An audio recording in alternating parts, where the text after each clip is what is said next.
라조다 홍원들야 아주지 잘남기네 신신나겐게 파수와 긴두긴데 Chúng ta bắt đầu pháp hội 다나 신기지 ngày thứ 레드데 sáu. 신예 Trước tiên xin gửi lời chào tới tất cả chư tôn đức, 대변기다 세계 tăng 포함에 ni, chư 용서로야 vị 네 lama, 다시베 các bậc thầy 집시오 và tất cả quý Phật tử đang tham dự trực tiếp 다들이야 qua mạng. Xin gửi lời 아 chào trân 가사라 trọng. 폼 느끼니 Hôm nay chúng 시작해버려 ta bắt đầu tiếp tục cái phần 다 과학해 되었으나 trước vào ngày thứ năm, đó chính là hôm nay buổi 대자리다 6 대야 nói về 음 cũng tiếp tục về phần các tư tưởng của các vị học giả. Hôm trước chúng ta có trình bày về tư tưởng của học giả của người Nhật và vị học giả người Nhật. Hôm nay chúng ta tiếp tục trình bày về tư tưởng của vị học giả người Hàn Quốc nói về vị tỳ kheo đại thiên với 5 cái quan điểm. Quan điểm này gọi là 5 quan điểm tà kiến. 다들이 슈아디 코리아 얘기다 케마 Và 이자랑 vị học 사베데기 giả người Hàn Quốc 뜻이다 tên là Lee 디스몬들이야 Cha-răng 사베데바 케베기 và 그래서 주dom도 ông 제 nghiên cứu và bàn 다도 về 슈아이다 cái quan điểm trình bày nói về nguồn gốc và nguyên nhân dẫn đến cuộc kết tập kinh điển lần thứ thứ hai.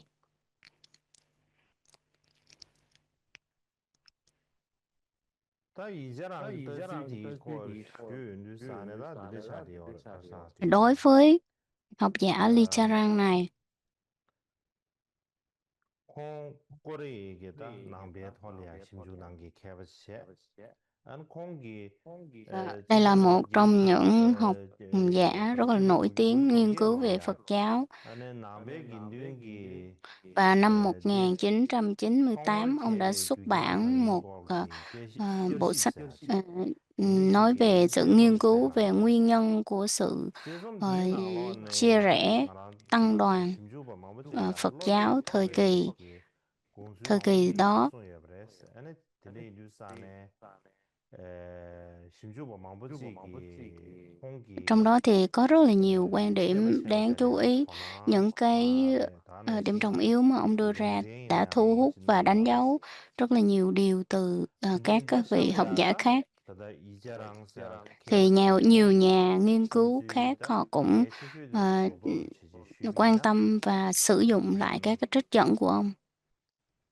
지당그다 대바 상매기 지각 년도되어 Cái quan điểm quan trọng nhất mà đánh dấu cái dấu ấn 세나오야 của 사회 대바 ông trong đây 개베제리아 đó chính là 아니 tất 내대비 cả 대바사 đều 제가 폐신비 대바사야지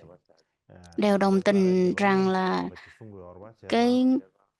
사회 대바니 cái lúc mà chia 개베사나 rẽ các 아니 bộ phái 지기 đó, phân chia bộ 내대비 phái thời kỳ 대바세 phân chia bộ 지기 phái 제베 lên là hai bộ phái gốc, đó là thượng tọa bộ và đại 순고여봐 chúng bộ. 시베리아 도시 대바마시기 공주 튠바다 Ờ, dường như cái lý do này thì 다이네야 đa 규제 số 강화 là ai 때문에 cũng chấp nhận 개야나 cái 와 điều này đưa ra, ai cũng 나는 chấp 이제 nhận, 다 nhưng mà 소소를 cái khác nhau đó 쉐쉐버리 chính là cái nguyên nhân vì sao 디즈콜리안데 dẫn 쉐쉐 tới 산에 cái sự phân chia 아니 bộ phái của tăng đoàn. Thì đây là một cái 대바사들기 điểm quan trọng ở trong 시즈기 các cái 주요 말이야 nghiên cứu của các vị học giả. 단 남기운데 시기들 산에 단 내대비 Những 대바사 cái rất là nhiều tư tưởng 인지 khác nhau, 체화여 소머다 và thông 내가 thường 또 thì 탕이었어 người ta 내지기 luôn luôn nhận định và 소탕이다 nhìn chung thì 폐쇄비 đối với các 대바사한테는 vị thượng tọa 늘 bộ thì có cái 남왕체여 hướng bảo 세라나 thủ và giữ gìn đúng 그 truyền thống của 양보야 Đức Phật 하베리 hơn. 초도이다 Còn đại chúng 시도는 bộ thì họ thiên 시기버렸어 về tự do và linh hoạt 이내야 hơn, tùy theo cái sự uyển chuyển nơi ờ, 이자랑사 케바 thời gian và 콩기 địa điểm. 폐신 Ờ, 대베기 슝 Tuy nhiên rằng là 폐쇄비 đối với 초도베기 슝 cái 아니 ông học 셰리브슈베도 giả Lee Cha-răng này 이마다도 thì 슈리바 cái cái 셰리브슈베도 cơ 샤데는 sở 폐신 nghiên 대베 cứu 초도 của vị này là 슈리베기 dựa trên kinh 들으시 Xá 숭고요 Lợi Phất, 딜레이 Xá Lợi Phất, 뉴스안에다 디기 슝 딜레야 Sở 공기 Vấn Kinh. 제바 제네 아니 공주 Trong kinh này là 튜버사나 thuộc Đại Chúng 아니 Bộ, 폐신 thuộc kinh Đại 대바사데 Thừa, và chỉ nói rằng là 그니스 토레야네 가르지레도 사나 아니 네데미 데바티 수기 아니 코란 수기다 아 간드인데 토네 에너지 듀 와드즈 차로 땅세나 라도 đối với Đại 아니 Chúng Bộ thì 듀와드즈 họ 야로 thực 땅세 tế và 되나 dường như phản đối cái 라베소 việc mà 망부세나 thượng lạp chế nhẹ chế tí dụ nà lò lì à lạp Ờ, chế Thượng mà tọa lạp bộ giữ tí dụ chế bì tì nguyên khắt khe thì tà họ mù không xé chịu, bì họ nhẹ bì muốn tè lì là à nới rò lỏng bì giới luật chế hơn. chế dì Và wā nhíng bì tì ngô mà mặc tà dù chì là họ vẫn có cái tư tưởng là giữ tì gìn ngén lì yé tè ở bì giới luật tì ngén của lì yé Đức tè bì Phật. dì wā nhíng bì tì nè mì nhâm gyun zì chèn gén gén tì ndè gè chò sù làng gén rò chì tì dè Hindustan nè chò chì nì xé bì nè pè xín bì Nhưng mà tè bà tì nè nhìn dèn bì nhìn tè bà vậy lè kè thì nè một dèn mặt xé mình bì thấy rằng là tà chì nè dèn bì tì nhìn bì nhẹ một tì mặt mình thấy rằng là Thượng tọa bộ họ duwa có lawe cái sabzi kya cái tư ane tưởng duwa và maa cái bhagya ta dede chigi yaris ane tele ya ane pechin cái bhagya dhaba gyab che ode maa ta gyab ta ngu mes uma nyingba ta ranga chigi yoy che che lagu yari che zang cho shen shin shebi na neden bi dhaba de kasa pechin bi dhaba de neden bi dhaba le chigi nyin shen xe wado chigi cha degi yob chigi họ nyingba nói ta rằng là ku đối với đại chúng bộ thì họ có cái tấm lòng rộng hơn, họ muốn mở rộng và dường như theo thời gian và địa ane điểm mà zi nới wada lỏng giới gyaba luật của Đức Phật. degi Thì gyaba shenda degi một số học gongsu giả khác á, long cha họ che họ đưa ra những cái lợi chứng Telia, cứ Gozu khác và Karshi họ bác Bisana, bỏ những cái điều đó. Gindyungi Delia, Họ bác bỏ cái việc Karshoji, là đại chúng Shuke, bộ họ muốn nới Telia, lỏng giới luật á. Shukchishu Kane on the Gorisana, and a Shirnugi, Kurugi Kavala Danish Shuken Sembo, Một số Yoris. cái vị học giả Titanabe Kare quan điểm của một Shibina, vị học giả and tên là Kudu Burer Shad, sinh năm Kudu Yuba Shada 1955, Telia, thì ông nói rằng Churchill là trong Kalanda, cái môi Mujo trường Namasa, của Kiri miền Đông Yondinga. và miền That Bắc, Churchill miền Sayati, Đông và miền Tây Ấn Độ, thời đó thì nó có cái sự ảnh hưởng và khác nhau. Miền Đông đó là cái vùng Vesali á. Ờ, thì có sự khác nhau và ảnh hưởng đến đặc điểm cũng như là cái ờ, cái tình hình kinh tế xã hội thời bây giờ nó có một cái sự khác nhau, chẳng hạn như là cái miền Đông á, họ cũng có cái sự điều kiện xã hội tốt hơn, chứ còn miền Tây Ấn Độ thời đó thì nó rất là tệ và không có cái điều kiện sung túc như thời đó, và dường như con người cũng cái mức sống của con người cũng ít hơn, tệ hơn, cho nên rằng là tất cả chư tăng để mà họ có được một cái tầm nhìn rộng hơn thì nó cũng hơi khó, cho nên chính vì vậy mà ờ, quan điểm của Thượng tọa bộ nó có cái phần gì đó khắt khe hơn, nghiêm ngặt hơn, và giữ cái nếp sống khổ hạnh thời Đức Phật, cũng như là bị ảnh hưởng bởi cái quan điểm của nếp sống của quan điểm của ngoại đạo. Luôn luôn giữ gìn cái nếp sống là cư sĩ thì phải tôn kính hàng bậc trưởng thượng tu sĩ, cho nên là nó có cái sự khác biệt về phân hóa cũng như là ừm, điều kiện xã hội kinh tế thời bấy giờ.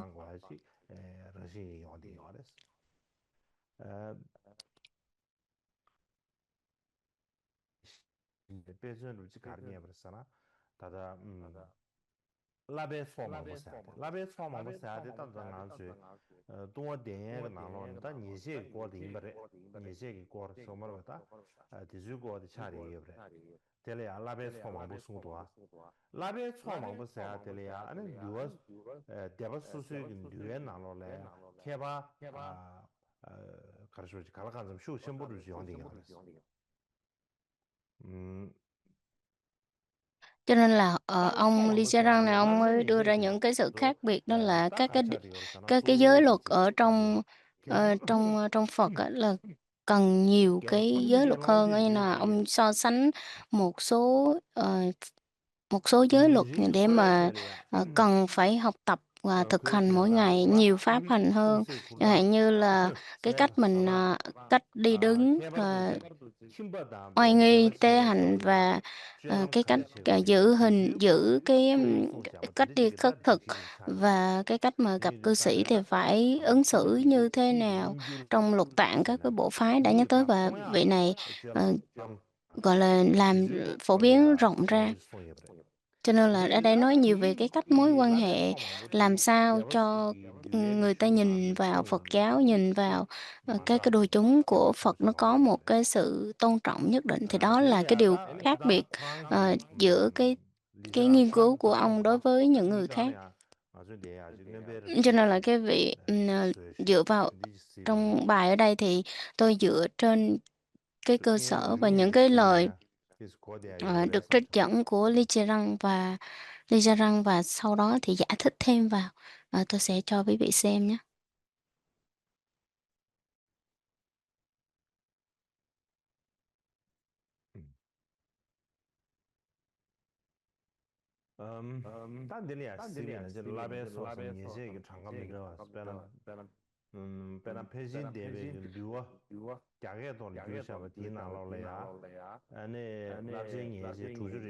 Chẳng hạn như là trong bộ tỳ ni của Đại chúng bộ thì có 66, có khoảng 66 giới.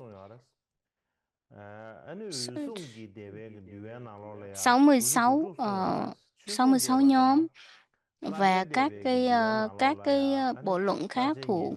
tượng tọa bộ như là luật tứ phần hay luật tập tụng hay là luật căn bản nhất thiết cử bộ thì có tới 90 đến 107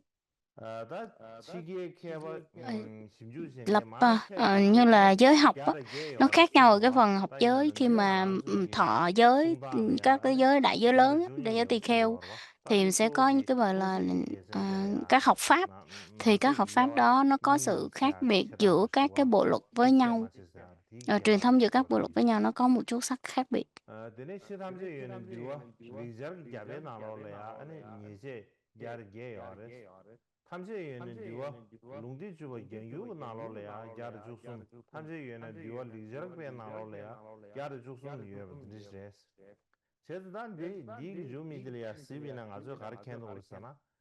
Khi mà mình nhìn vào các cái bảng thống kê của vị này thì mình thấy rằng là nó có sự khác biệt giữa các cái học giới với nhau.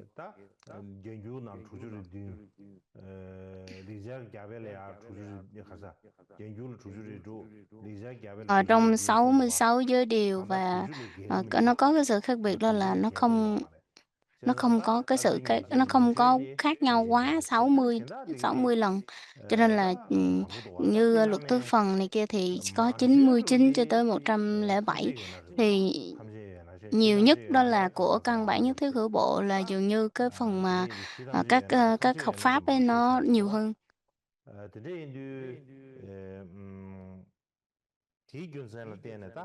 Cho nên qua đó nó cho mình thấy được rằng là các tăng đoàn thuộc phái Thượng tọa bộ ở vùng phương Tây đã có một cái sự thay đổi về cái việc đó là tăng giảm đi cái số lượng của các học pháp, các học giới ở trong cái phần giới luật. Cho nên là có thể là họ đã thay đổi và điều chỉnh cái gì đó cho nó hợp với thời gian và địa điểm cũng như cái sự phân hóa xã hội thời bây giờ.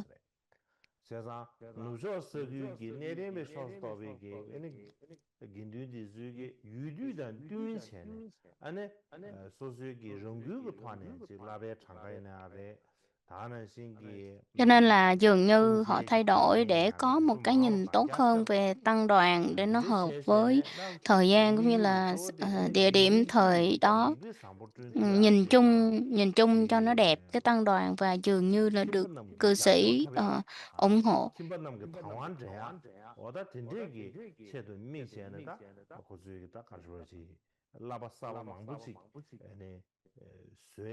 Cho nên chính vì cái thời gian khác nhau, địa điểm khác nhau, xã hội khác nhau cho nên rằng là họ có cái sự thay đổi cũng nhiều trong các cái giới học pháp này.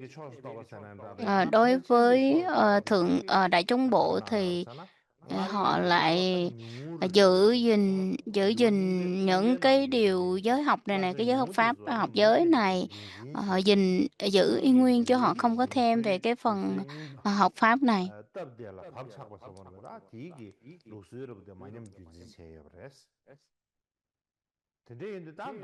Mục đích là họ muốn giữ lại những cái giới luật mà Đức Phật đã chế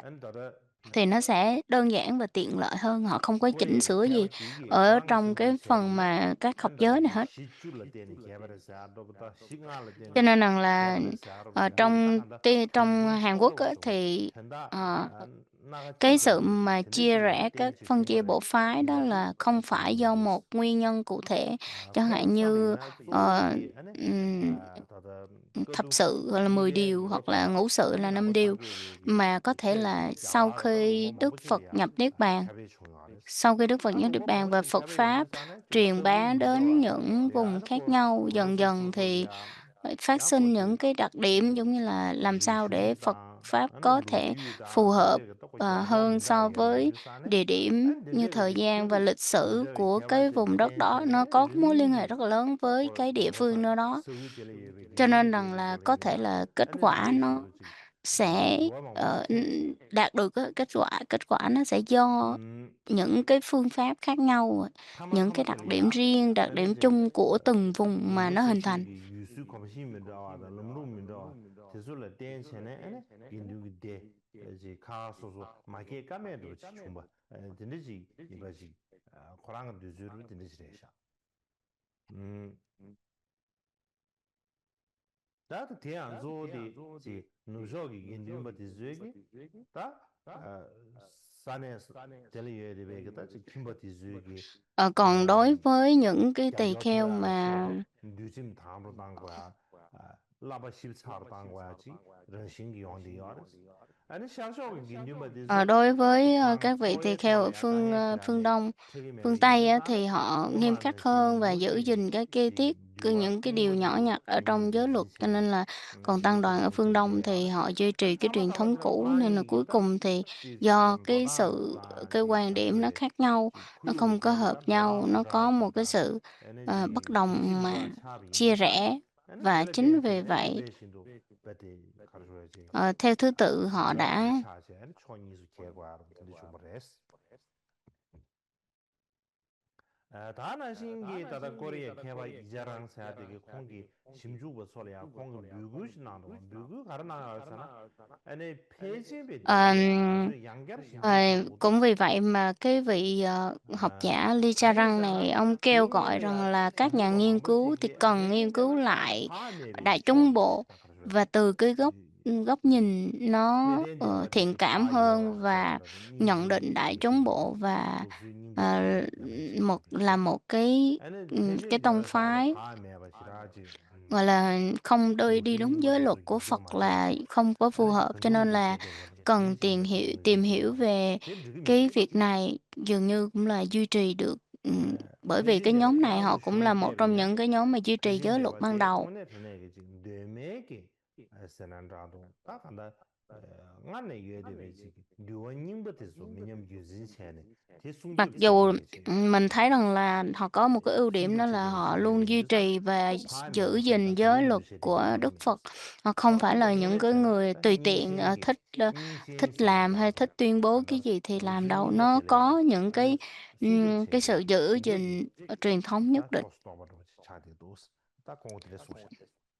la se ta Cho nên đây tingi là ông nói như Korea vậy. kheba 이제랑기 Đây là cái samtidu phần của tisishe học 다디 giả 텔레야 người 당기게 Hàn Quốc Lee Charang. Ở tiếp theo đó 심부시오데 là phần thứ 5.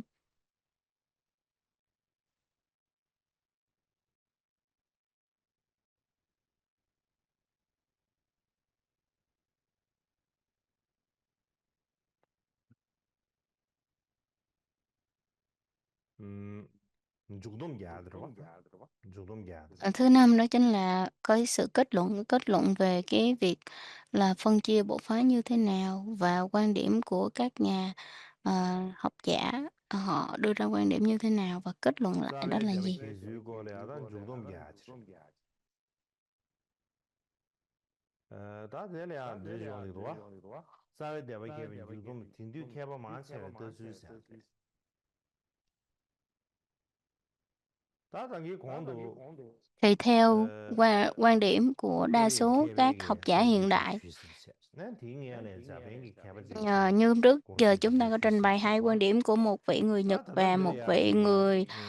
Hàn Quốc, 딘디 Lee 케바 Charang, 만체 và người Nhật đó 라버도지 là 지자 Keiso. 뱅기 케바 만체오지기 Thì họ 심지 đã 가르인 바티지 nhìn 슈나스야스 cái ngoài ra đó thì 다 có một 자뱅 học 케바 giả khác, 만체 người Nhật, họ cũng đưa ra những cái quan điểm khác nhau. 딱 코난스 chẳng hạn như 공주의 là học 가르에 giả 튜비나 Kuyo, 시당 그다 지 사회 대박 기술 Kyoko, 소마르베 사회 대박 nhiều 기술이 vị học giả khác họ 토네야 cho 지 rằng là 루지로 cái nguyên nhân 망치 dẫn đến sự chia rẽ nội bộ 시주된 Phật giáo 개발에서 như là tăng đoàn đó thì 신학으로 nó 개발을 có 해서 nhiều cái quan điểm khác 근데 nhau nói về cái cách 되게 mà chia rẽ tăng 시다하고 đoàn. 되게 전에는 뉴비 대제 저기 도무지 Như 스토어스 là 말해서 một số thì nói về năm 무슨 sự, rồi 5 điều căn bản, còn 10 điều căn bản, rồi ờ, nguồn gốc của 대다 tất cả những cái 한게 điều mà người ta nói ra đó thì tuyên bố á, thì nó lại có cái sự khác nhau. 짜와 투사 가와토 대 말하잖아. 인류기 대 Và cái điều 나로야. quan trọng đó chính là cái mấu chốt mà người ta gặp nhau á, nó ở chỗ nào, có nghĩa là những cái nguồn gốc cơ bản của những 대한지 성수기 ừm, 균바 대배 주주 những cái câu chuyện 유무지야. khác nhau nói về 니마 찡이지 뭐. cái sự lục đục 놀라 của tăng 찡이지 뭐. đoàn, hoặc 항상 là 묘지 더 주의 làm sao cho 대제. tăng đoàn có 대라 thể phát 대세네. triển được 아니 nhiều và phát triển 근데 được tốt nhất. 근데 중요해 봐디 바지다 세버 차지 어레스. 텔레야 안에 제가 힌두기 개발 망하체 시기 텔레야 타니에로 그러시다고 그러잖아. 뉴언즈마다 오마즈베 버루긴 겐다스. 근데스 라비 낸 저기 어레스. Cho nên là họ nói 지나마도 rằng là 뉴언즈보다 tuy 오마즈베 là 산 có những 겐다스 cái ý kiến khác nhau 타니에지게 như vậy, 아주 nhưng 그것을 mà 가르치네. 배주 동기 어마나 말도 cái 시행하게 sự mâu thuẫn 배주 đó 라게 là 나로 do cái 차차되냐. việc đó chính là 뉴비기 việc trì giữ giới luật mà ra hết, chứ cũng không có phải là 그래서 những quan điểm khác. 창이 Cho nên là những 크로야 người mà họ 상대에는 trì giữ giáo pháp thì 뉴아바티즈에게 아는 년들 đối với 뉴아바티즈에 갈라와서 luật tạng 차이데 thì các vị này họ nói rằng là chẳng hạn như đối với giới 당신이 luật 가라마다 là 그랬어. không 오바티즈에게는 không được uống 링기 rượu á. 가라마다 말을 제베 가라마다 그랬어. Không 근데 uống rượu thì đối 시와바샤 với 그러지 까메지 đối 요리와다 với có hai hướng khác 제가 nhau. Họ nói một là 딱 họ 그래 giới thiệu là họ nói rằng là đây là 긴주기 tánh tội, 시와바티즈에게 và cái thứ hai đó là một 제가 quan điểm khác, họ nói là giá 뜻주님이 tội. Cho nên đó là một cái 균바디오라서 sự mâu thuẫn rất là lớn 아니 giữa các 사회대 bộ phái với 개발사 nhau. 그랬어. 되게 Tánh 뜻주님이 tội và giá 그래야 tội. Giá tội nghĩa là những cái tội 민스타르나 mà mình 뉴언즈보다 sau khi 오바지베 mình hứa 버루기 mình mới phạm 오바티즈에 thì nó mới bị phạm, còn giá tội nghĩa là mình không cần phải phát nguyện, không cần phải hứa, thì cái tội bản thân của cái điều cái việc làm đó nó đã mang tội rồi. Mình làm là mình phạm thôi, chứ không cần phải lo là không cần phải ai xác nhận hay là công nhận rằng đó là tội. 뉴언즈보다 오바지베 Thì đó 겐다 gọi 그것이 là 차이 알았잖아. tánh tội nhé. Nguồn gốc chung của tất cả các câu chuyện này thì cái thuyết này, những cái việc mà người ta nói cái thuyết này ra thì về có 10 sự nè. 10 sự là 10 điều căn bản.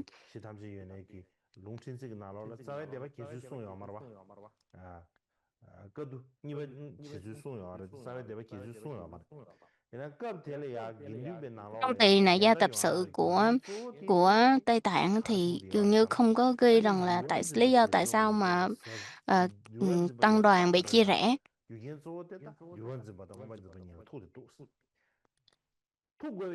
Cho nên là cái nguồn gốc, cái mấu chốt gặp nhau đó chính là do những cái người mà trì giữ luật, người người chuyên tu về giới luật, và những người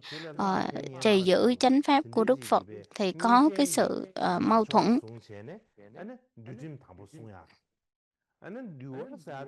Những cái người mà trì giữ giới luật thì họ luôn thận trọng và bảo thủ. Họ luôn luôn gìn giữ giới luật một cách rất là nghiêm ngặt và không cho phép ai sửa đổi luật tạng cả. Cho nên họ dường như họ rất là cứng nhắc, cho nên là không chấp nhận thay đổi theo thời gian và hoàn cảnh gì đi chăng nữa thì họ cũng không chịu. Cho nên là họ nói rằng là 10 sự đó, thập sự đó, 10 điều căn bản nó không được phép làm. 다 되네 시주기 난거다 오바베 초대 간지래서나 오바지바 상에대해서 따야지 부양부야 Ngược lại, đối với những cái người mà trì giữ giáo pháp á, thì họ linh hoạt hơn và có cái sự tư duy tiến bộ hơn trong những cái hoàn cảnh, hoặc là gặp vào những cái trường hợp đặc biệt thì họ sẽ cố gắng linh hoạt hơn trong cái việc là làm sao để có thể duy trì tốt họ dễ dàng và thoải mái hơn. 다양한 저들의 속에 대체자들이 어렸어.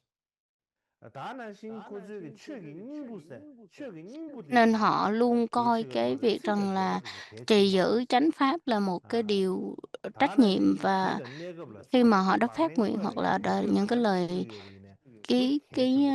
삼아배기 안에 배제시라며 되고 họ 되던 sẽ 내급을 luôn xem trọng những 말하고서 cái lời nói và giữ gìn cái việc rằng là làm sao để giáo pháp của Đức Phật có thể trường tồn và phát triển. 전제 공부하셔야 되는 차례가 알았어. Họ 너나 nên những người mà trì 공부하지 pháp, từ ở đây những người trì pháp là những cái người mà theo đại chúng bộ đó, thì họ luôn luôn giữ gìn và bảo vệ cái 10 cái điều căn bản mà họ đưa ra. Cho nên là đối với 10 điều căn bản này thì họ nói rằng là 10 điều căn bản cần được giữ gìn và cần được thực hành. Bởi vì sao? Bởi vì nó sẽ làm cho có lợi cho chánh pháp và tốt hơn trong cái việc giữ gìn giới luật và truyền bá chánh pháp của Đức Phật.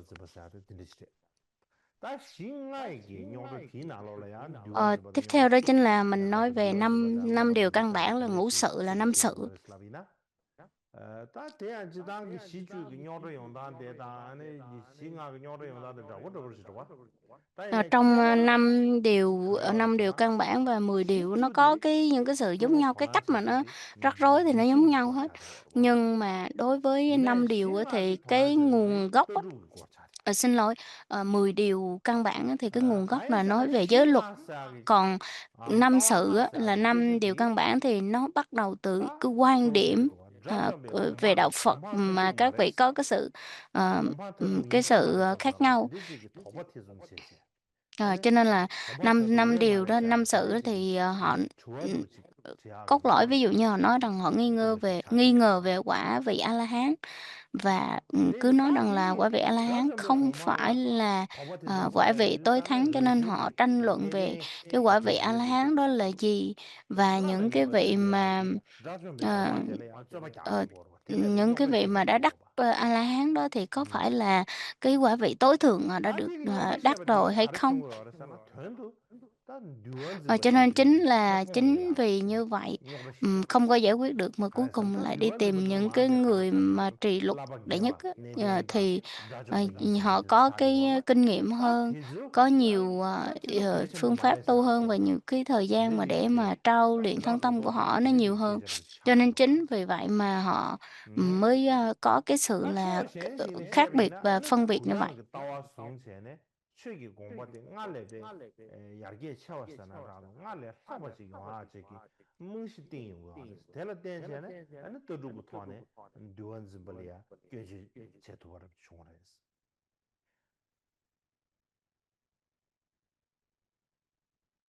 Cho nên họ có những cái quan điểm khác hơn, cho nên là họ nói và họ luôn phân tích và chỉ trích về những cái người mà trì luật, mang tiếng trì luật là đại chúng thượng tọa bộ, về cái quan điểm giáo lý của đạo Phật. Cho nên cái chủ trương cũng như là cái quan điểm mình cần phải linh hoạt và thay đổi. Họ nói rằng là A-la-hán không phải là quả vị tối thắng. Nhưng mà nhìn chung về cái bản chất của sự việc thì nó không có khác nhau, nhưng mà nó là một cái sự khác biệt lớn giữa quan điểm của đạo Phật. Và họ nghĩ rằng là thông qua cái thời gian, địa điểm để mà giáo lý của Đức Phật có thể truyền bá, thì họ khởi rất là nhiều cái nghi ngờ và suy nghĩ về cái truyền thống này làm sao có thể trì giữ được và không bị theo cái thể chế hoặc là cái sự cứng nhắc đó. 가지고 인생의 고향 가져온 진행에 니디 끝나가면은 유대식 잘해요서 배 차샵이나 개벽하고 그도 세배거든요. 나 가시 응아기 거들로 그러더라. 라저 망아기 거도 세. 개벽하고 그도 세나라도 그도 당부 세배거든요. Cho nên là cái kỳ kết tập kinh điển thì họ cũng cái kỳ kết tập kinh điển lần thứ nhất mình có còn nhớ hay không, là trong cái lúc mà kết tập kinh điển thì ngài Ca Diếp đã khiển trách ngài A Nan và nêu ra những cái lỗi của ngài A Nan. Nhưng mà cái tư tưởng của ngài A Nan rất là thoải mái và thông thoáng, cho nên là Họ tranh luận rất là nhiều về những cái điều mà Đức Phật đã nói. Họ nói rằng là cái điều mà trước khi Đức Phật nhắm Đức Bà, Đức Phật nói rằng là điều nào, những cái giới luật nào nhỏ nhặt thì nên bỏ qua đó. Thì khi mà Ngài A Nan thuật lại như vậy thì Ngài Ca Diếp không chịu. Khi mà Ngài Ca Diếp, lúc đó Ngài Ca Diếp là một trong những cái người là rất là lớn tuổi và có cái tư tưởng rất là chuyên trì những cái điều, gìn giữ cái truyền thống rất là chặt chẽ. Và như chúng ta biết rằng là Ngài Ca Diếp là một trong những cái người là lớn tuổi rồi mới chuyển qua Phật giáo, mặc dù là ông rất là uyên thâm về Tam Tạng Thánh Điển.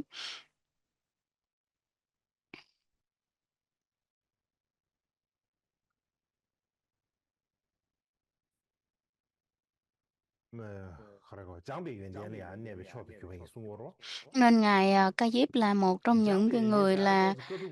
chuyên thực hành về hạnh đầu đà.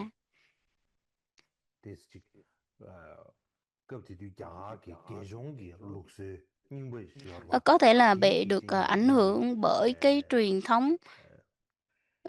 có thể là được bởi truyền thống của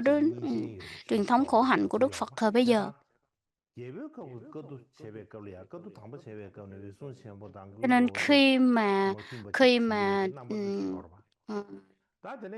khi mà cái tập kinh điển lần thứ nhất diễn ra ở thành Vương Xá thì chúng ta thấy là nó có cái sự xung đột giữa Ngài A Nan và Ngài Ca Diếp. Và sau đó cái kết tập kinh điển lần thứ hai tại Vesali, thì nó cũng có cái sự khác biệt. Nhưng mà nói tóm lại đó thì nó là một cái sự xung đột, gọi là cái sự bất đồng quan điểm giữa những người trì luật và những người trì pháp. Những người trì pháp là theo cái tư tưởng giáo lý của Đức Phật, của những người trì luật thì theo giới luật mà hành. Thì nó có một cái sự khác biệt và xung đột và không thể hòa giải. Thì cuối cùng mới dẫn đến cái sự chia rẽ tăng đoàn, là phân chia bộ phái. Từ đó chia thể thành hai cái bộ phái lớn, đó là thượng tọa bộ và đại chúng bộ. Thì thượng tọa bộ thì chủ yếu là những cái người theo truyền thống trì luật. Còn đối với đại chúng bộ thì chủ yếu là những cái người theo truyền thống trì pháp, là theo tư tưởng của đạo Phật mà không quá chấp chặt về giới luật. Nên là đối với bản thân tôi thì tôi cũng thỉnh thoảng tôi cũng có nghĩ như thế này, rằng là khi mà khi mà cái sự phân chia sự phân chia tăng đoàn thời đó, thì nếu mình nghĩ kỹ lại mình thấy đó là một cái điều rất là đáng buồn trong đạo Phật. Bởi vì sao? Bởi vì phân chia ra làm hai bộ phái nó chả có gì đẹp đẽ cả. Cho nên là theo lúc mà Đức Phật còn tại thế thì Đức Phật đâu có muốn tăng chúng bị phân chia đâu. Nên tất cả chúng ta đều là đệ tử của Đức Phật. Nhưng mà đó là cái mật mã khác. Nếu như mà không không có cái sự phân chia bộ phái á, nếu mà không có sự phân chia bộ phái thì dường như nó không có giáo lý của Đức Phật không được phát triển và truyền bá khắp nơi. Cũng giống như là nó giống như một giống như một cái vườn hoa nó nở rộ ra. Nếu mà không có 18 bộ phái thì nó không có những cái giới luật, cái truyền thống khác nhau để mà nó giống như vườn hoa nó nở ra như vậy, nó không có. Và dường như không có đại thừa, cũng không có mật thừa, cũng không có các cái bộ phái khác về của đại thừa. Thì nhìn chung, nếu như mà nhìn về mặt này á, thì mình thấy rằng là nó có những cái ưu điểm và nó có những cái điều mà đáng phải học hỏi và giúp đỡ cho cái sự truyền bá, làm cho cái sự truyền bá của giáo pháp của Đức Phật, Phật giáo nó được lan tỏa hơn. Đó là một cái bước phát triển mình cần nên nhìn nhận.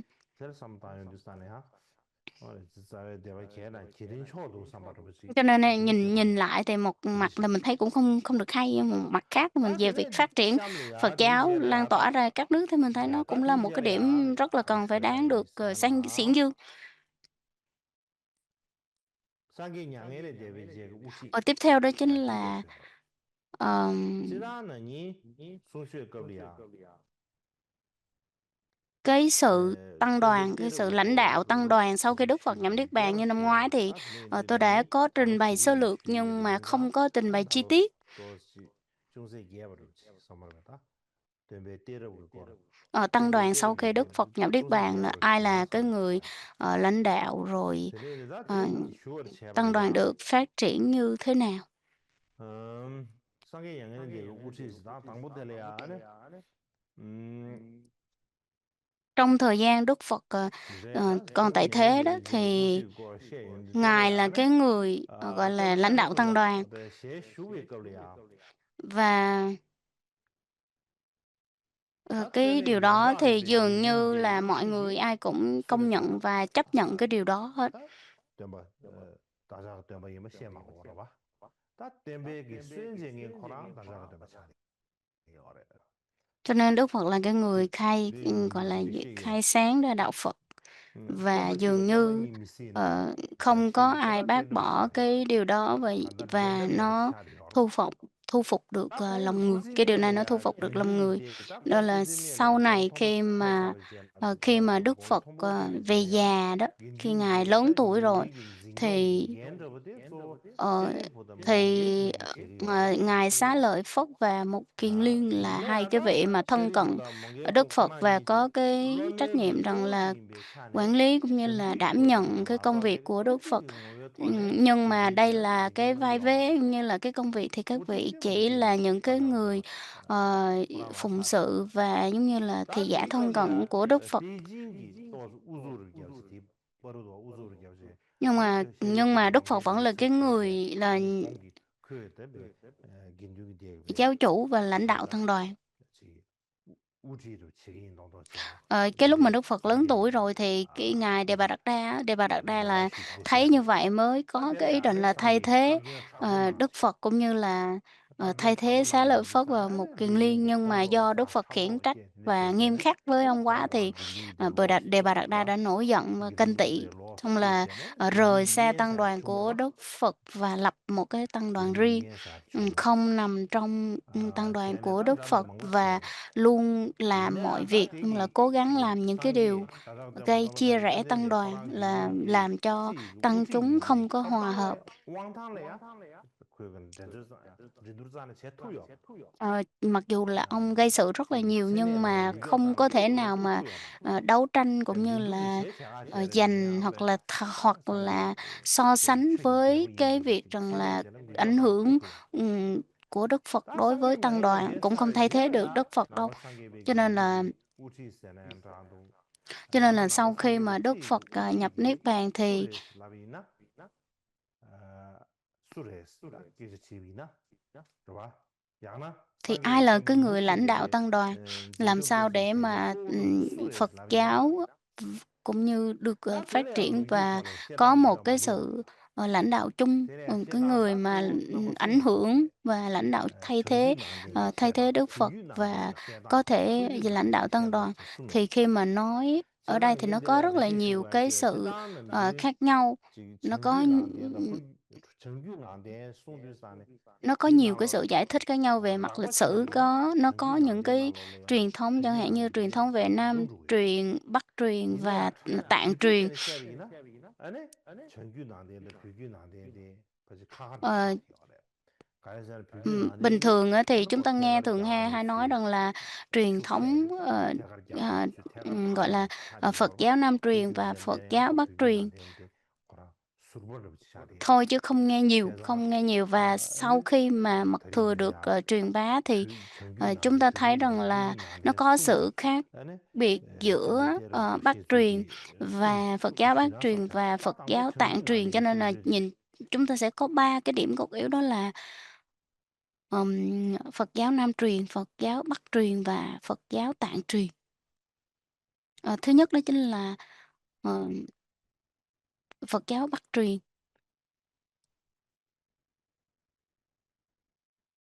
다 한번 정규 난데 시수지 슈주산에 다 되려야 되도록 정규 난데 시수지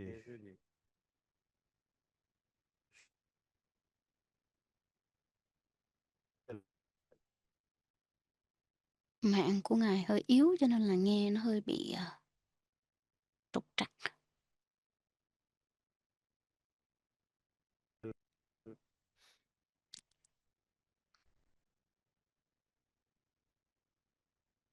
나서 다들 데레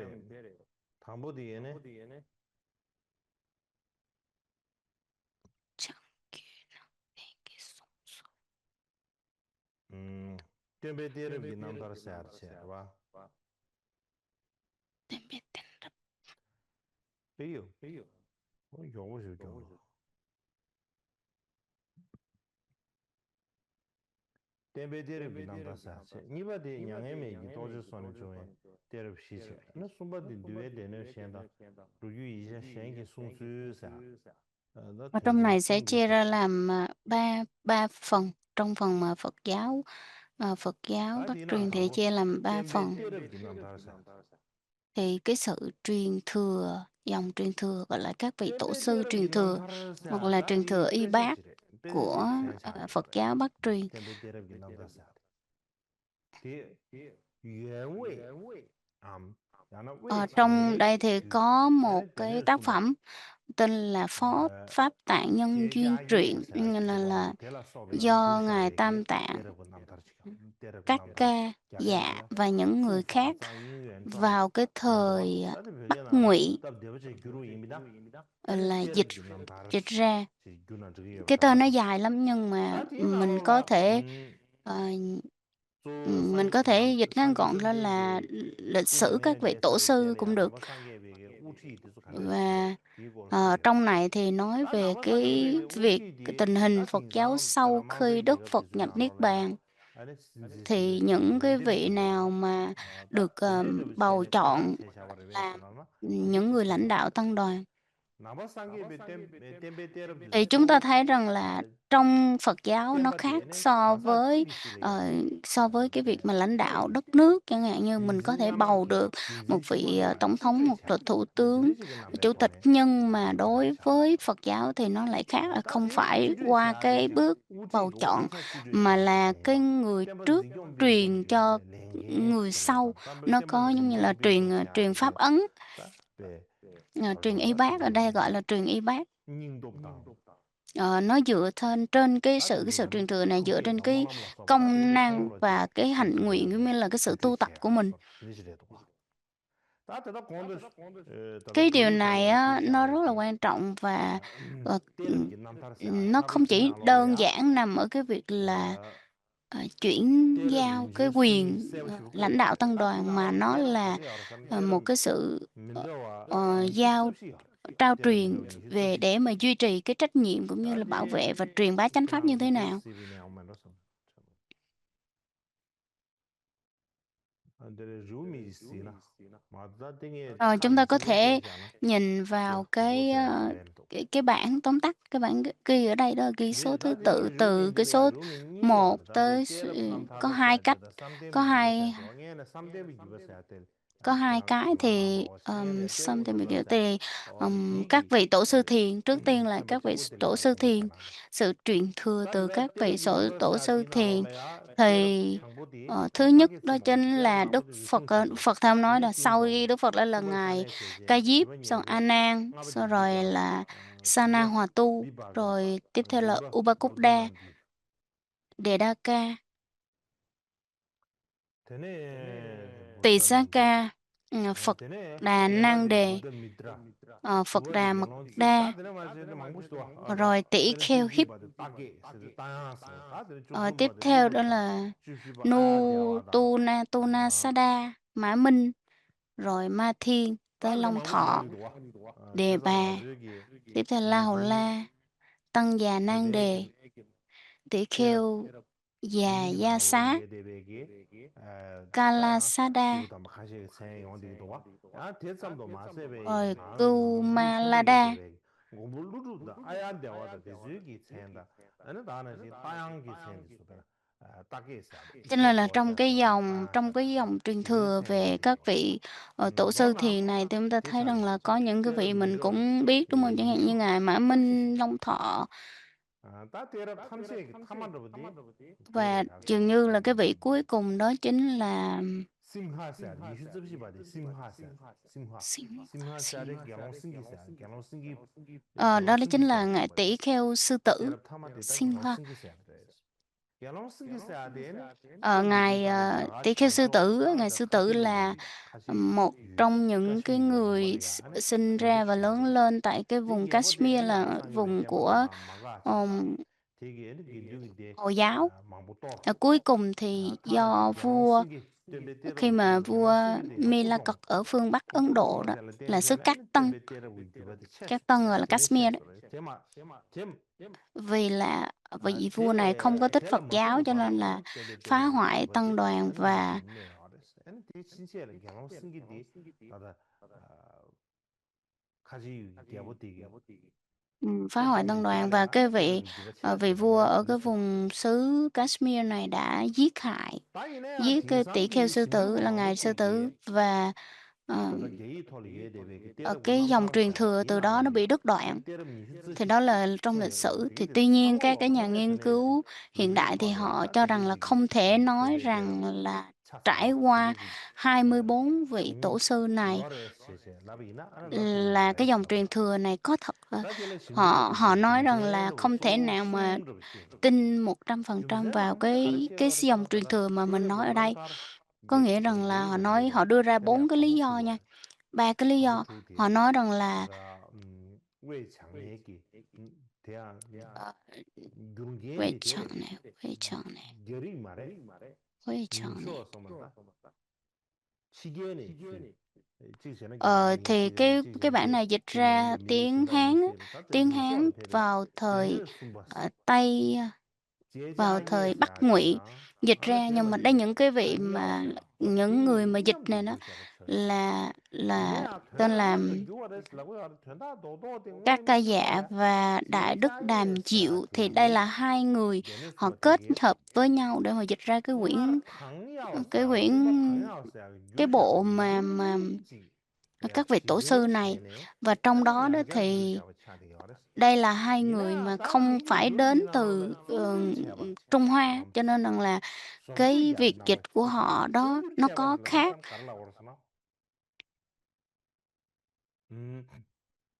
Nên là họ kết hợp với nhau, nghĩa là ngài các ca dạ đã dịch trước và sau đó thì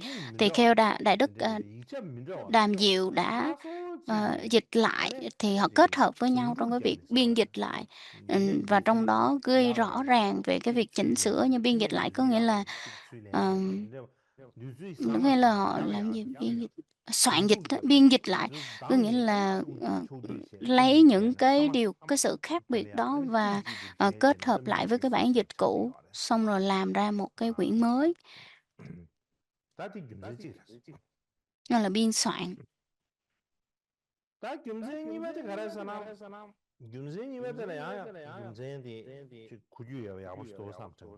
Là sắp xếp biên dịch lại, biên tập lại, rồi cuối cùng kết hợp thành một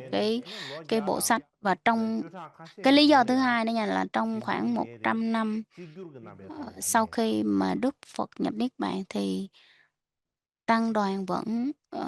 thống nhất và vẫn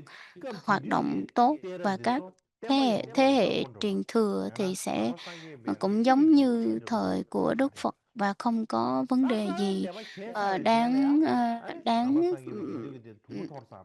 đáng gọi là đáng phải bàn luận và chê trách hết. Sau khi mà các cái bộ phái được phân chia ra đó, thì cái việc mà lãnh đạo tăng đoàn, người nào là cái người mà làm giữ gìn cái truyền thống, như là giống như mình hay gọi là pháp chủ đó. Thì cái người nào là giữ gìn cái truyền thống đó, người nào là lãnh đạo. Thì đối với hai cái phái chính sau khi mà chia rẽ đó là thượng tọa bộ và đại chúng bộ, mà để có bầu ra một người giữ gìn là một cái người có thể lãnh đạo cả hai thì không, rất là khó. Cho nên chính vì vậy mà họ đã lãnh đạo riêng lẻ. Cái lý do thứ ba đó chính là sau khi mà những vị tổ sư rất là nổi tiếng của Đại thừa như là ngài Mã Minh Long Thọ, thì thì không thể nào trích dẫn các vị này, đưa các vị nào dòng truyền thừa của gọi là các vị tổ sư dòng truyền thừa thì không thể nào để vào được, không nào để vào được, tại vì là không thể nào mà để các vị này vào liên tục trong cái truyền thống của Thanh Văn Thừa được hết. Cho nên là đây là cái điều mà họ không có chấp nhận, tại vì Ngài Mã Minh và Ngài Mòn và Ngài Long Thọ là theo truyền thống của Đại Thừa hết, cho nên là họ không chịu. Đó là đưa ra 3 cái lý do như vậy. Cho nên là trong cái việc mà các tổ sư thiền mà để Ngài Long Thọ và Mã Minh vào thì không có hợp lý, cho nên họ để rằng là nếu như mà muốn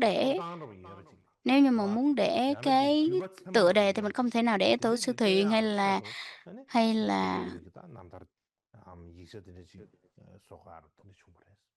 là để những cái tên khác, cho nên họ nói nếu là